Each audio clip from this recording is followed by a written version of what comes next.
aujourd'hui on se retrouve pour cette première vidéo de fin d'année. Donc aujourd'hui on va parler de mes coups de cœur de l'année. Donc comme l'année dernière, on se lance dans un tier listing. Bref, de mes coups de cœur, on va en fait graduer mes coups de cœur. Est-ce que c'est vraiment un coup de cœur ou ça l'est pas vraiment dans le fond?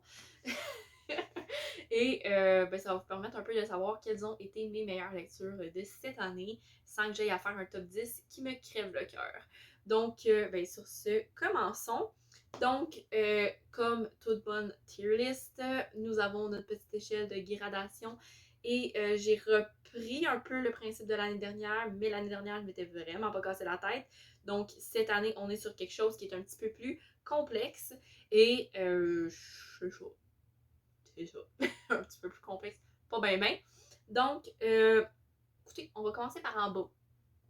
Aujourd'hui, ça me tente pas de commencer par le top de l'échelle, fait qu'on va commencer par en bas.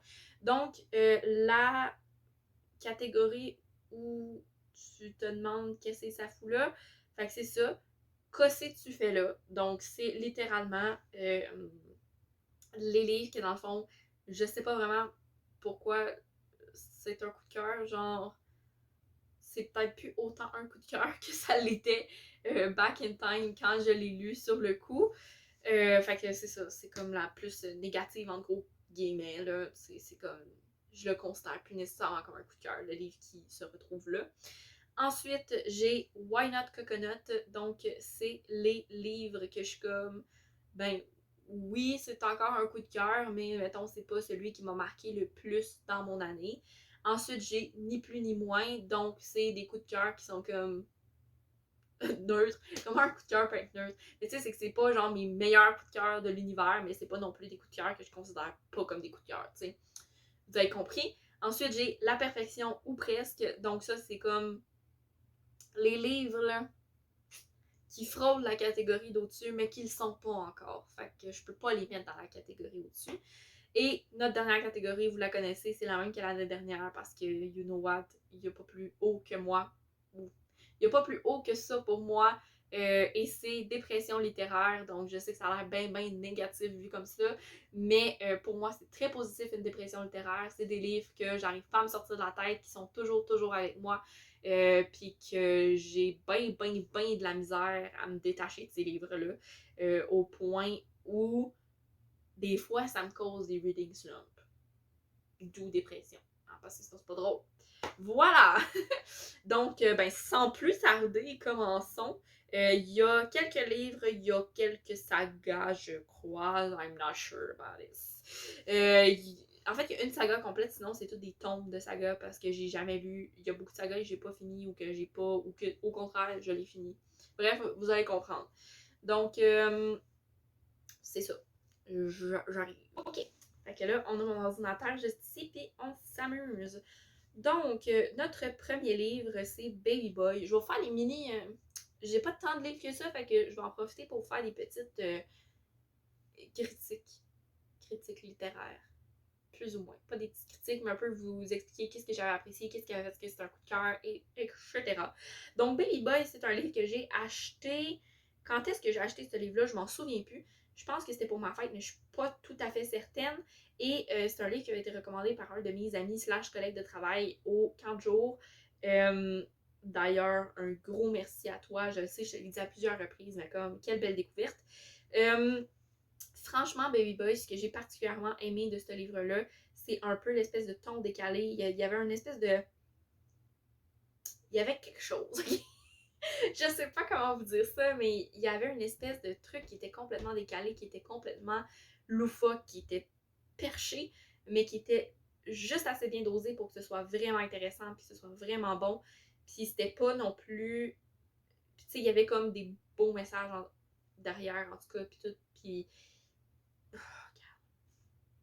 vous avez compris, ok? J'aimais la perfection qui jouait entre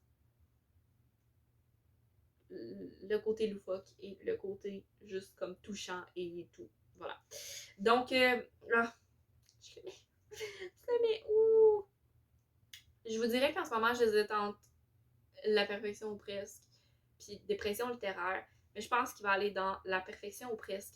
parce que même si ça a été un immense coup de cœur, j'y pense pas autant que certains livres qui, mettons, se retrouveraient dans dépression littéraire. Fait que La perfection ou presque. Ensuite, The Harry Breeds. Donc, le premier tome de la saga The Elements de Brittany Sechere. Celui-ci m'avait été recommandé par Maps. Ben, ok, pas personnellement recommandé par Maps, là, mais Maps en parlait beaucoup, puis j'ai décidé de comme juste le lire. Et en même temps, je voulais beaucoup découvrir l'autrice, donc je me suis dit, ça peut être un bon départ. Ça a été un gros coup de cœur pour vrai. Encore une fois, c'est une histoire d'amour quand même assez poignante. Il y avait des trucs un peu tordus dedans qui ajoutaient un petit côté que tu fais comme it's wrong, mais comme quand même c'est bon. Fait que lui avec, je vais le mettre dans la perfection ou presque. Parce que sur le coup, j'étais finie ma raide, mais par après, c'était pas encore tout à fait ça. Ensuite, eux, sans hésitation, j'en parlerai après, mais dépression littéraire. Ça l'a peut-être pas autant paru, mais que d'autres. Parce que j'en ai pas énormément parlé après le vlog que j'ai fait où c'était le livre de Maps, le livre recommandé par Maps. Et, mais eux, je veux dire, j'ai jamais vécu des émotions comme j'ai vécu en lisant ce livre-là. C'était pas. Tu sais, c'est comme j'ai pleuré, mais c'était même pas tant pleuré. Tu sais, je sais, je tremblais là. Je tremblais, j'étais tétanisée en lisant ce livre-là. Puis, mais c'était positif, genre. Mais, en tout cas, vous comprenez. Fait que, bref, c'est ça, c'était super intéressant, c'était vraiment bon. Bref, puis sincèrement, je l'ai pas mal tout le temps dans la tête aujourd'hui. Ça fait partie de mon top 3 de lecture québécoise, assurément, de l'année. Fait que, quoi dire de plus sur ce livre? Rien. À part que j'ai hâte de lire la suite. Ensuite, Lock and Key, donc là j'englobe la totalité de la saga, sauf les deux spin-offs, là, mais la saga principale, donc les 6 tomes, voilà, parce que je ne vais pas les mettre toutes séparément, mon avis est de manière générale assez similaire, et c'est ça.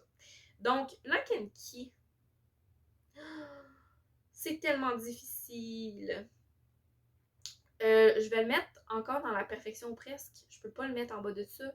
Lock and Key, j'ai découvert, ben, je vous en parlais dans la dernière vidéo, mais j'ai découvert cette saga-là à la base par la série Netflix, puis ensuite Sam m'a appris que c'était des BD et j'ai juste complètement plongé. C'est ce qui a sauvé mon automne, c'est ce qui a...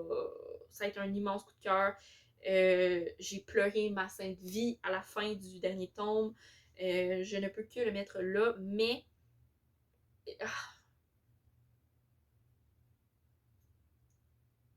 non, je peux pas le mettre dans les pressions littéraires. Presque, mais je peux pas. Ça me brise un peu le cœur parce que j'aimerais pouvoir le mettre, mais il y a comme un petit quelque chose en moi qui fait que je pense que d'avoir écouté la série avant fait en sorte que je suis pas capable de le mettre dans des pressions littéraires. Malheureusement. Ça me rend un petit peu triste. Bref. Le prochain, c'est le Yearbook de Heartstopper, qui est un petit coup de cœur personnel par sa simplicité, mais j'ai trouvé ça, je vais vous le dire tout de suite où je le mets, là, je le mets dans Why Not Coconut. Pas parce que je considère qu'il n'est plus vraiment un coup de cœur ou quoi que ce soit, ça a été un coup de cœur, mais il est peut-être pas autant puissant que tout le reste.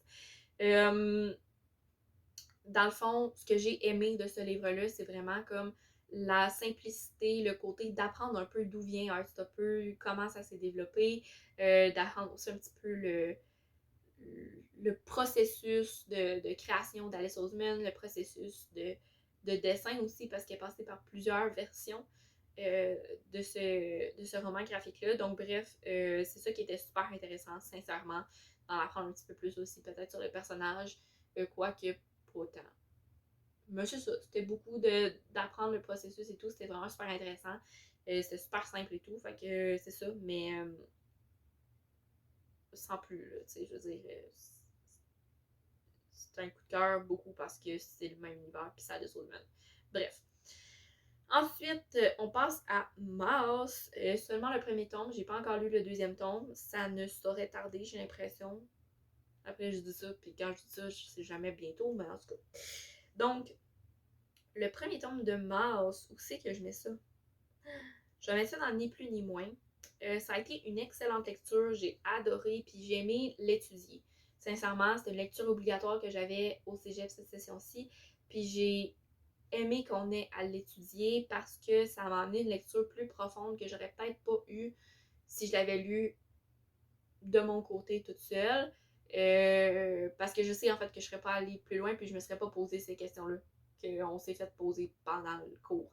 Fait que ça m'a vraiment permis d'aller plus loin puis de découvrir des nouvelles choses sur cette BD-là. Puis je le sais que ça va me permettre aussi d'appliquer ce que j'ai lu, cette lecture-là en fait, sur le deuxième tome. Fait que c'est ça, mais en même temps, c'est ça. Je pense qu'il y a un petit côté aussi où le côté scolaire a un peu pété ma lecture pour certains trucs. Mais voilà. Ensuite, Bloom. Bloom, Bloom, Bloom. Hey, je vais prendre une gorgée d'eau, je suis en train de m'asphyxier. Bloom. Ah, quelle lecture de doux. Bloom, pour moi, c'est un heureux mélange entre Heartstopper et Pumpkinheads de Rainbow Rowell, que j'ai pas mis là, mais qui avait été une très bonne lecture aussi. Ça a juste pas été un coup de cœur, mais ça a été une excellente lecture aussi. Et Bloom, oh, quelle simplicité, mais quelle beauté, quelle douceur et quelle. There is something, ok? Puis c'est clairement un des livres aussi qui m'a sauvé, genre, cet automne, dans ma folie de la BD. Mais ça va aller pas dans ni plus ni moins, parce que c'est pas un livre qui me reste plus que ça dans la tête, même si je l'ai adoré, même si je l'ai beaucoup apprécié. Je pense que si, mettons, il y avait eu plusieurs tomes de Bloom, ça aurait été plus haut, mais là, il y en a pas, puis en même temps, ça serait stupide qu'il y en ait, tu sais, je veux dire. C'est vraiment une histoire d'un tome. Mais, tu sais, je pense que ça m'aurait permis de plus apprendre à connaître Harry et... Oh mon Dieu, c'est quoi le nom de l'autre? Je me souviens plus du nom des deux personnages, ok, mais bref, ça m'aurait permis de plus apprendre à les connaître, puis ça m'aurait permis d'apprécier plus leur romance. Voilà. Ensuite, Cocoum, sorry, ben, c'est une dépression littéraire à 1000%. Ça m'est resté sur le cœur, ce livre-là, là, mais vous pouvez même pas imaginer à quel point. C'est sûr que le fait d'être en fin de session quand je l'ai lu, ça a fait que j'ai pensé à beaucoup d'autres choses que ce livre-là, puis j'ai pas pu déprimer dans mon coin. Mais sincèrement, c'est un livre qui m'a fait mal de plusieurs manières, mais qui m'a fait aussi beaucoup de bien. Fait que bref, you know the vibe, genre avec dépression littéraire rendu là. Et c'est ça, yes! Tanis, qui est le dernier tome de la 7e fée, donc c'est la première fois qu'on a une fin de saga ici, et c'est la seule fois, je vous l'annonce. Tanis. Oh, c'est difficile. Je pense que lui aussi, je vais le mettre dans Why Not Coconut. Parce que même si ça a été une excellente lecture, une excellente fin de saga, il y a un petit côté de moi qui, je crois, aurait besoin de relire toute la saga d'un coup pour l'avoir tout d'un coup. Parce que là, j'ai été beaucoup séparée, puis en plus, c'est une lecture qui date d'il y a quand même assez longtemps, là. Mais j'ai été beaucoup séparée dans ma lecture de cette saga-là, parce que c'était des services de presse et que ben, je les recevais un peu quand ils sortaient, tu sais, you know. Fait que, fallait que je les demande en plus. Fait que fallait que je pense à les demander, mais pas que j'oubliais, là. Mais en tout cas, ce qui a fait en sorte que, ben, c'est ça, là. J'ai été très séparée dans ma lecture. Fait que ça l'a bloqué à certains points. Mais ça a été une excellente lecture, une belle fin de saga. Puis j'ai vraiment apprécié. Puis j'ai vraiment hâte de faire cette relecture-là. Parce que je pensais la faire, là, cette année. Finalement, je l'ai comme pas faite. Mais je sais pas pourquoi je l'ai pas faite, en fait. Je me trouve un peu stupide de ne pas l'avoir faite. Youhou! Ok, prochaine lecture. Donc, le prochain, c'est Le sommeil des loutres de Marie-Christine Chartier. Celui-ci, je me pose pas de questions en fait, ça va dans la perfection presque. ça a été vraiment une super bonne lecture. C'est la lecture qui m'a fait découvrir l'autrice. Puis ça a été un gros coup de cœur. J'ai vraiment aimé son style d'écriture. Truc qui se confirme par une lecture récente que j'ai faite aussi, En plein cœur de Saturne, qui est son dernier roman qui est sorti là, avec Christine Chartier. Puis j'ai vraiment beaucoup aimé En plein cœur de Saturne aussi. Ça n'a pas été un coup de cœur pour d'autres raisons.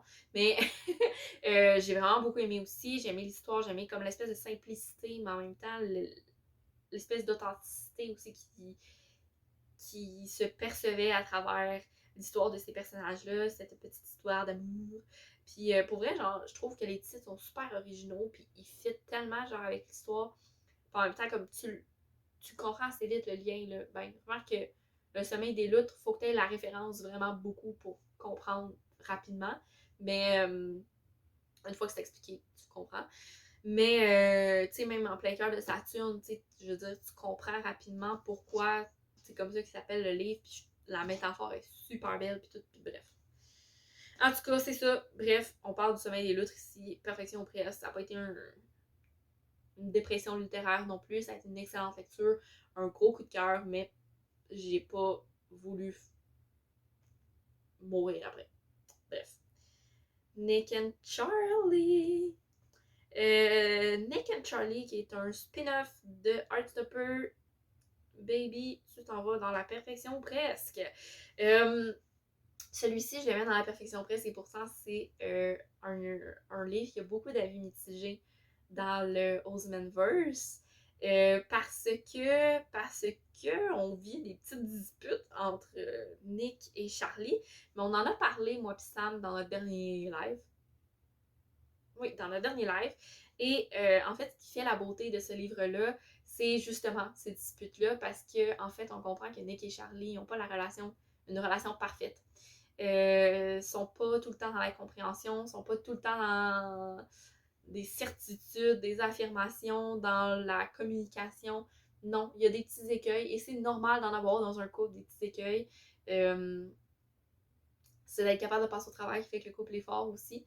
Donc oui, c'est beau la communication, c'est beau l'acceptation de l'autre et de soi qu'il y a dans Heartstopper, mais c'est aussi beau de voir les incertitudes puis de voir le petit manque de communication qui se passe dans Nick and Charlie. Après, c'est genre 100 pages. Fait que ça pourra pas battre Heartstopper, mais clairement la perfection ou presque. Ensuite, je sais pas pourquoi j'ai baissé ça. Horreur.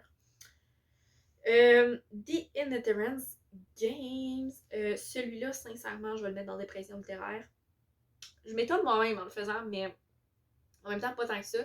C'était une excellente surprise. À la base, moi, je pensais que c'était du fantasy. Ce livre-là, on se souvient. C'est ça. Pour ceux qui s'en souviennent, les OG savent. Parce qu'ils ont écouté la vidéo dans laquelle je lis ce livre-là. Mais je pensais sincèrement à cause de la couverture que c'était du fantasy.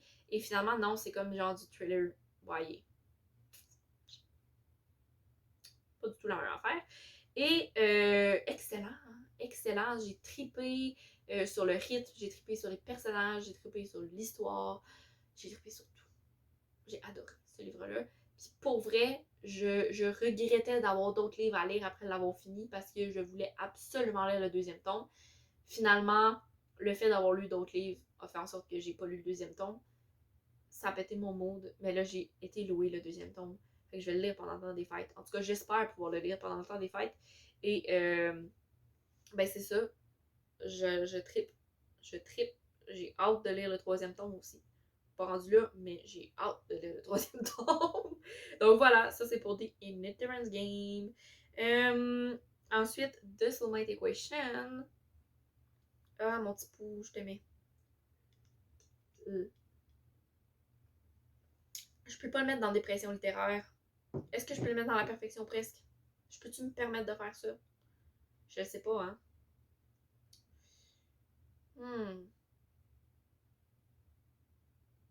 Est-ce que tu mérites la perfection presque? Oui, à 1000%. À cause de la crise des 80%, guys. La crise des 80% est clairement la meilleure crise des 80% que j'ai lue de ma sainte vie. Et j'ai adoré River. Et j'ai adoré Jess. Et j'ai adoré leur romance.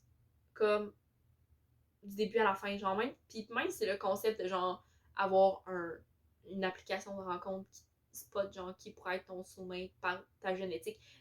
C'est un concept qui est, entre guillemets, relativement fréquent en romance. Genre, c'est pas le seul livre là, qui a ce concept-là, mais comme de la manière qui est apportée, en tout cas, il y a de quoi que j'aime, puis que je trouve vraiment nice, puis bref, j'ai beaucoup apprécié cette lecture. Mais ça ne va pas dans la dépression littéraire, parce qu'il y a d'autres livres qui vont dans la dépression littéraire, qui surpassent. Donc, Uburoi, ça va s'en aller dans ni plus ni moins. C'est clairement une lecture qui m'a sauvée. C'est quand que j'ai lu ça? Un moment donné, là, cet hiver. Début de printemps, fin d'hiver, début de printemps. Parce que, dans la même période, je lisais Le Journal du séducteur. Vous connaissez ma relation avec Le Journal du séducteur. Uburoi m'a clairement sauvée. Uburoi, c'est une pièce de théâtre qui est du symbolisme. Je dis de la merde? Non, je dis pas de la merde. Qui est du symbolisme, qui a été écrit au début des années 1900. Et c'est complètement absurde. C'est tellement drôle. Ça a été un antidépresseur monumental pour moi. Puis c'est ça, c'est hilarant, ok? Mais comme, c'est très cynique. C'est très... mais pas vraiment cynique, mais c'est très violent. Vraiment très, très violent. Mais c'est une violence qui est tellement ridicule que ça en est hilarant. Très drôle. Puis vraiment, ça a été pépite. J'ai adoré ma lecture. J'ai rarement autant aimé un livre d'école. Surtout une pièce de théâtre. Mais, j'ai eu un prof qui m'enseignait le théâtre d'une manière délicieuse. Et on peut le remercier pour ça parce qu'il m'a vraiment réconcilié avec le théâtre. Ensuite, The Charm Offensive. Voilà. Il n'y a pas de doute à avoir là-dessus. C'est un livre que... Comment je pourrais dire ça? Il est sur la limite, quand même, mais en même temps, il y a un petit quelque chose de spécial. Ok. Concentre-toi un mot derrière l'autre, une idée derrière l'autre, Salomé. The Charm Offensive, le problème qu'il y a eu avec ce livre-là, c'est que j'ai lu un autre livre après qui est... Il vient juste après, fait que vous allez le savoir, ok? Vous le savez déjà. Fait qu'il a été légèrement occulté par ce livre-là. Mais en même temps, The Charm Offensive, c'est un livre qui m'a tellement fait du bien personnellement, qui m'a appris des choses sur moi-même que je pensais pas que j'allais un jour avoir à me questionner sur ce genre de truc-là. Fait que j'étais comme, what the fuck? Que se passe-t-il? Mais ça m'a permis en fait d'apprendre à me connaître puis d'apprendre à comprendre des choses de mon passé, très sincèrement, à comprendre des événements qui se sont passés back in time dans ma vie, puis à comprendre pourquoi je les avais ressentis comme ça, ces moments-là. Fait que c'est un livre qui était comme tellement important, je peux pas le mettre plus bas que Dépression littéraire, même s'il n'y a pas eu, mettons, l'effet de la dépression littéraire. Il y a eu un impact tellement important sur moi que je peux pas le mettre plus bas que ça, genre. Impossible. Impossible. Et le prochain. Là, il y a personne qui est surpris. Apprends-moi à voler, ça s'en va dans Dépression littéraire. Est-ce que je vous en ai assez parlé d'Apprends-moi à voler? Est-ce que je peux assez parler d'Apprends-moi à voler? Non, je peux pas parler assez d'Apprends-moi à voler. Mais je pense que vous êtes tanné de m'entendre parler de ce livre-là parce que j'ai l'impression que depuis que je l'ai lu, j'en parle dans chaque vidéo que je fais. C'est tellement intense. Genre, je me gosse moi-même. J'espère que je vous gosse pas avec ça parce que je me gosse moi-même. Genre, j'ai l'impression d'en parler tellement tout le temps puis de pas avoir d'autres livres à la bouche. Genre, je peux le mettre littéralement là. C'est the first on the top, là. Genre, c'est ma lecture de l'année, là. Je suis pas mal sûre que je peux l'affirmer de même, là. Comme, il y a pas de top, là, puis pas mal tous ces livres-là, c'est dans mes meilleures lectures, mais comme quand même, là. On se mentira pas que Apprends-moi à voler, je vous en ai trop parlé. Voilà, vous savez. Si vous savez pas, je vous laisse aller écouter mon vlog. Mais tu sais, on va se donner une idée, là. Je décroche tellement pas de ce livre-là, je me suis fait tatouer ce livre-là. Je pense que ça peut vous donner une petite idée. Voilà. Et le dernier livre, là, on va redescendre en émotion. C'est si triste. Mais le dernier livre, c'est Chimie 501. Celui-ci, je vais le mettre dans ni plus ni moins parce que c'était une excellente lecture québécoise. J'aime beaucoup aussi l'autrice José De Angelis. J'aime beaucoup ce qu'elle écrit. Je trouve que c'est d'une douceur, d'une simplicité que j'apprécie beaucoup. J'aime beaucoup sa plume aussi. Ça retrouve aussi un petit peu mon petit côté québécois, lire en québécois. Il n'est pas très forcé, mais il est assumé, donc c'est le fun. Puis voilà. C'est ça que j'apprécie, là, tout simplement, de cette lecture-là. Mais en même temps, c'est ça, tu sais, je veux dire, il top pas tout ce qu'il y a au-dessus. Malheureusement pour lui. Mais tout ce qu'il y a au-dessus est trop fort. Voilà, donc j'ai terminé de classer mes coups de cœur. Sommes-nous surpris qu'il n'y ait pas de cas si tu fais là? Je ne crois pas. L'année dernière, il n'y avait pas de pourquoi. Cette année, il n'y a pas de cas si tu fais là parce que c'est normal. Si je me trompe pas, cette année, il y avait plus de genre l'équivalent que j'avais de ni plus ni moins. Là, cette année, ce que j'ai le plus, c'est de la perfection presque. Puis j'ai beaucoup de dépression littéraire. Ben, je pense que j'ai le même niveau de dépression littéraire que ce que j'avais l'année passée. Je suis pas certaine. Mais bref, j'ai beaucoup d'excellents coups de cœur. Genre, je suis vraiment contente cette année.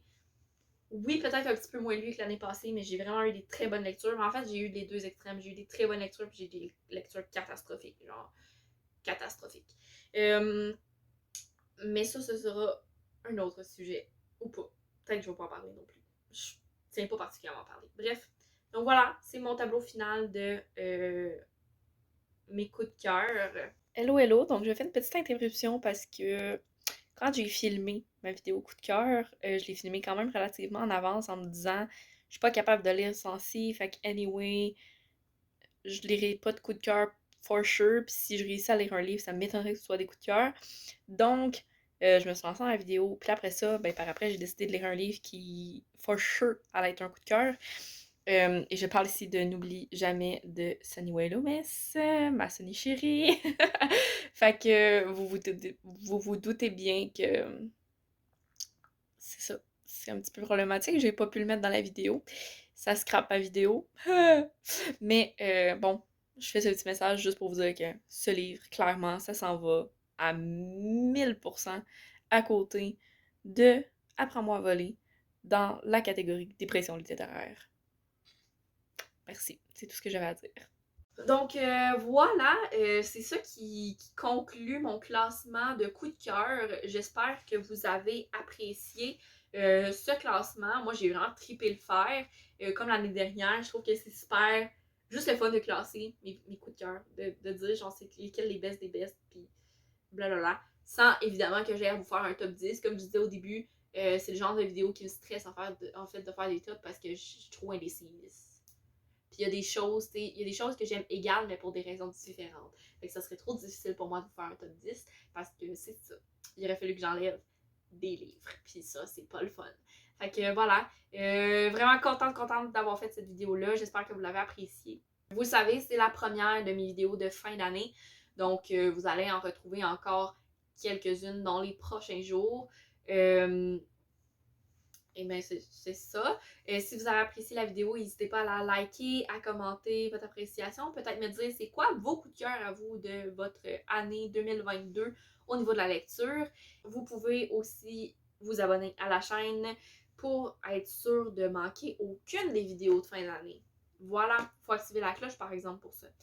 Et ben c'est ça, c'est tout. Donc sur ce, je vous souhaite une excellente journée et je vous dis à la prochaine. Bye bye!